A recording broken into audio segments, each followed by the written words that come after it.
Now let's talk about what's the philosophy of food additives, because there has been a lot of confusions and a lot of gray areas in this area that raise a lot of questions and curiosity in the consumer.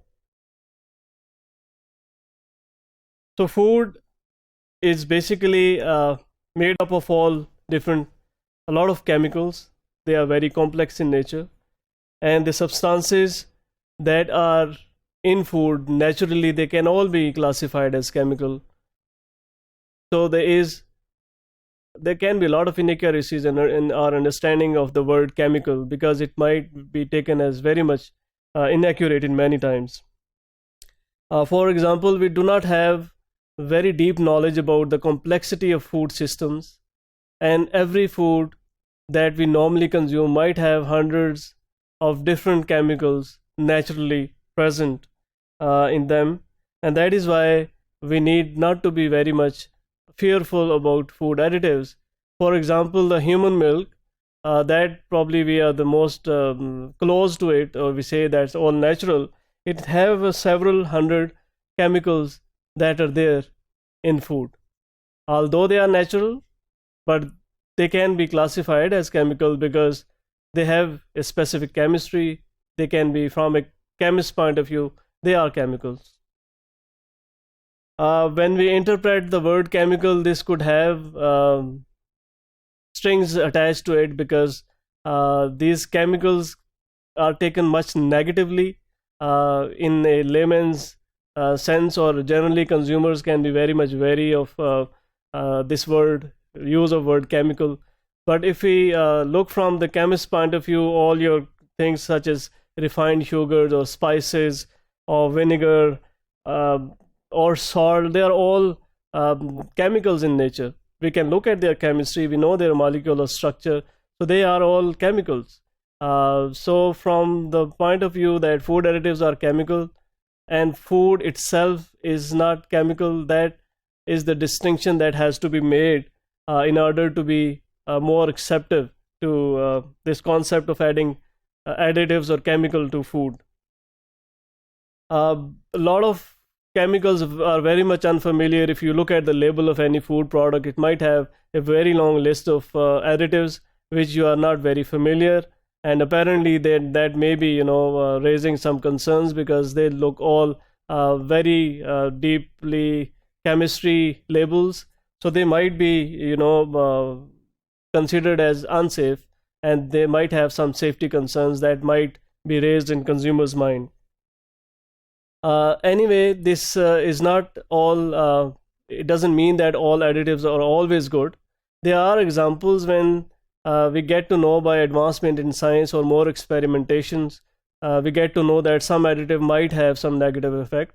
For example, there have been cases where certain chemicals that have been used indiscriminately in candies or popcorn in USA, and that has caused diarrhea or disease in kids, and then they were banned or taken back by FDA approval. So it is possible that many times we do come across many of the additives, they can be banned if there is more information available about the safety of these chemicals. Additives can also come from natural sources as well.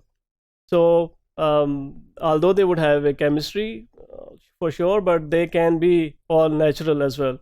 Although the natural product do not raise the bells, and we do not feel so much worried when we talk about additives from natural sources. And they can be equally bad. For example, natural doesn't mean always healthy. All the toxins are natural, but they are dangerous. So we have to look at the safety of these additives, whether they are natural or whether they are synthetic. They should have been tested before they are actually used, and they must be approved for a particular food at a particular dose in any food, any given food. So they are actually evaluated in a scientific manner, and it has to be tested through, we can't test these additives on human beings because of the ethical concerns. So these are all tested according to our latest information or capabilities. They are tested on animal models, and from those animal models and extensive studies on animal model. If they don't show any harmful effect there, then they can be approved for use for human consumption as well. So these must be, as I said, they must undergo this safety protocols. They must be tested. Once proven safe, only then they can be used, and they have to be approved by the regulatory authority of any country in which we are operating. If we talk about most of the foods without additives, so you would be left with entirely a very strange world where your food would be very much maybe colorless or flavorless, or they won't have that much variety without these additives. So they add a lot of variety, they make it conveniently available, they increase the shelf life, and many of the functional properties are improved by use of additives. Shelf life is of course one of the very important aspect. As we discussed, the preservation can be achieved through food additives, and there are a large number of applications or classification of food additives. We'll see some of them in the later lectures. They have around, we have got more than 3,000 chemicals that are classified as food additives, and they are approved for use in food industry, in particular foods, and their doses and amounts are also determined and already approved by regulatory authorities. And as I earlier said, that the food, if it has any additive, it must be approved by a regulatory authority.